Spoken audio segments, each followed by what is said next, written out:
ఏపీలో స్థానిక సంస్థల కోటాలో ఎమ్మెల్సీ ఎన్నికలు ప్రారంభమయ్యాయి. కడప ఎన్నికను టీడీపీ, వైసీపీలు ప్రతిష్టాత్మకంగా తీసుకోవడంతో వార్ హీట్ పెంచుతోంది. కడపలో వైసీపీ నుంచి జగన్ బాబాయ్, వైఎస్ వివేకానంద, టీడీపీ నుంచి బీటెక్ రవి బరిలో ఉన్నారు. మరోవైపు బాబాయ్ గెలుపు కోసం జగన్ 2 రోజులుగా కడపలోనే మకాం వేశారు. అటు YS Jagan, CM Ramesh, MLA Adinarayana Reddy జమ్మలమడుగులో ఓటు హక్కు వినియోగించుకోనున్నారు. ఈ నేపథ్యంలో ఘర్షణలు జరగకుండా పోలీసులు పటిష్ట భద్రత ఏర్పాటు చేశారు. ప్రస్తుతం జమ్మలమడుగులో ఉన్నారు జగన్. ప్రత్యక్ష ప్రసారంలో మనం చూస్తున్నాం. ఈ సందర్భంగా పటిష్ట బందోబస్తు ఏర్పాటు చేశారు పోలీసులు.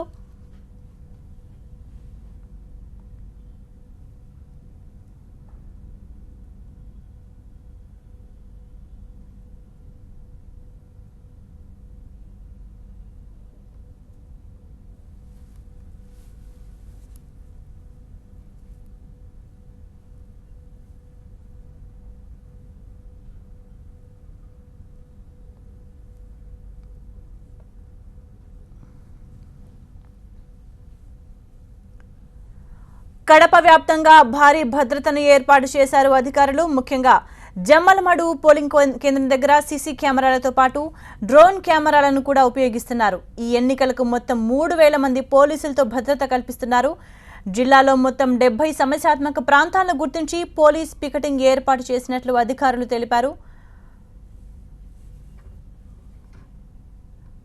10వ తరగతి పరీక్షలకు ఎలాంటి ఆటంకం కలగకుండా కూడా చర్యలు తీసుకున్నట్టు చెప్పారు కలెక్టర్ సత్యనారాయణ. జమ్మలమడుగులో వైసీపీ, టీడీపీ మధ్య హోరాహోరీ పోరు ఉండడంతో ఎటువంటి అవాంఛనీయ సంఘటనలు జరగకుండా భారీ భద్రతను ఏర్పాటు చేశారు పోలీసులు. మరింత సమాచారాన్ని జమ్మలమడుగు నుంచి మా ప్రతినిధి చైతన్య లైవ్ లో అందిస్తారు. చైతన్య, కడపలో హోరాహోరీ యుద్ధం జరుగుతుంది. ఎమ్మెల్సీ స్థానం కోసం మనం తమిళనాడులో చూసాం ఇటువంటి రాజకీయం. సీఎం పీఠం కోసం క్యాంపు రాజకీయాలను చూసాం. కానీ ఇక్కడ ఒకే ఒక ఎమ్మెల్సీ సీటు కోసం 2 ప్రధాన పార్టీల మధ్య యుద్ధం జరుగుతుందని చెప్పుకోవచ్చు. ఎందుకంటే గత 15 రోజుల నుంచి కూడా అనేక ఆరోపణలు, మా ఓటర్స్ని కిడ్నాప్ చేశారని, మా ఓటర్లని క్యాంపులోకి తీసుకువెళ్ళిపోయారని, ఇలా రకరకాల ఆరోపణలు వింటూ ఉన్నాం. వైఎస్ఆర్ కాంగ్రెస్ పార్టీ దీన్ని చాలా ప్రతిష్టాత్మకంగా తీసుకుంది. ఎందుకంటే జగన్కి కావచ్చు, వైఎస్ఆర్ కాంగ్రెస్ పార్టీకి కావచ్చు, కడప జిల్లా అనేది ప్రధానమైన పట్టున్న ప్రాంతం, పట్టున్న డిస్ట్రిక్ట్ కాబట్టి ఇక్కడ పాగా వేయాలని తెలుగుదేశం పార్టీ ఎంతగానో ప్రయత్నిస్తుంది. దాన్ని బ్రేక్ చేయడానికి వైఎస్ఆర్ కాంగ్రెస్ పార్టీ వాళ్ళకి సంబంధించిన ఓటర్లందరినీ కూడా బెంగళూరు తీసుకెళ్లి ఒక క్యాంపు నిర్వహించారు. అలాగే తెలుగుదేశం పార్టీ కూడా ఇక్కడ ఈ జగన్ కంచుకోటని దెబ్బ కొడితే ఒక రకంగా వైఎస్ఆర్ కాంగ్రెస్ పార్టీ కేడర్ని, మొత్తం పార్టీ నాయకులందరినీ కూడా కొంత వీకెండ్ చేయొచ్చు అనే ఉద్దేశంతో వాళ్ళకి సంబంధించిన ఓటర్లందరినీ కూడా తీసుకుని వెళ్ళి పుదుచ్చేరిలో క్యాంపు నిర్వహించారు. 15 రోజుల నుంచి అటు వాళ్ళు ఇటు వాళ్ళు అటు వెళ్ళడం జరుగుతుంది. అలాగే పెద్ద ఎత్తున హార్స్ ట్రేడింగ్ కూడా జరిగిందని చెప్తున్నారు. వైఎస్ఆర్ కాంగ్రెస్ పార్టీ ఓటర్లకి తెలుగుదేశం పార్టీ ప్రలోభపెట్టడం, తెలుగుదేశం పార్టీ ఓటర్లని వైఎస్ఆర్ కాంగ్రెస్ పార్టీ వాళ్ళు ప్రలోభపెట్టడం, ఇదంతా కూడా జరుగుతూ ఉంది. ఎలా అయినా సరే వైఎస్ఆర్ కాంగ్రెస్ పార్టీ అభ్యర్థిగా ఉన్న వివేకానంద రెడ్డిని గెలిపించుకోవాలని జగన్, అలాగే తెలుగుదేశం పార్టీ అభ్యర్థిగా ఉన్న బీటెక్ రవిని గెలిపించుకోవాలని తెలుగుదేశం పార్టీ విశ్వ ప్రయత్నాలు చేసింది. ప్రస్తుతం అయితే ఆ క్యాంప్ నుంచి మొత్తం జమ్మలమడుగు ప్రస్తుతం ఆర్డీఓ కార్యాలయంలో ఇక్కడ ఓటింగ్ జరుగుతుంది. ఇక్కడికి పెద్ద ఎత్తున బస్సులన్నీ కూడా వస్తూ ఉన్నాయి. ఓటర్లందరూ కూడా వచ్చి తమ ఓటు హక్కును వినియోగించుకుంటున్నారు పోలింగ్ కేంద్రంలో. కొద్దిసేపటి క్రితమే జగన్ కూడా ఇక్కడికి వచ్చి ఓటు హక్కు వినియోగించుకున్నారు. ప్రస్తుతం లోపల ఆయన ఓటు వేస్తూ ఉన్నారు. పెద్ద ఎత్తున ఇక్కడికి బస్సులన్నీ కూడా చేరుకున్నాయి. ఓటర్లందరూ కూడా ఆ క్యాంపు నుంచి ఇక్కడికి వస్తూ ఉన్నారు. ఇక్కడ జమ్మలమడుగులో సమస్యాత్మక ప్రాంతం కాబట్టి పెద్ద ఎత్తున పోలీసులు పహారా కాస్తూ ఉన్నారు. 3000 మంది పోలీసులతో గస్తీ ఏర్పాటు చేశారు. అలాగే అత్యాధునిక టెక్నాలజీ, డ్రోన్ కెమెరాలు, తర్వాత బాడీ వార్న్ కెమెరాస్, వీటన్నిటినీ ఏర్పాటు చేసి ప్రస్తుతం ఎక్కడ కూడా ఎటువంటి అవాంఛనీయ సంఘటనలు జరగకుండా పోలీసులు ఏర్పాట్లు చేశారు.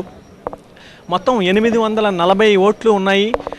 ఈ ఎమ్మెల్సీ, స్థానిక సంస్థల ఎమ్మెల్సీకి సంబంధించి 841 ఓట్లైనా కూడా ఒక హైకోర్టు తీర్పుతో ఒక ఆమె అనర్హురాలుగా ప్రకటించారు ఒక ఆమెను.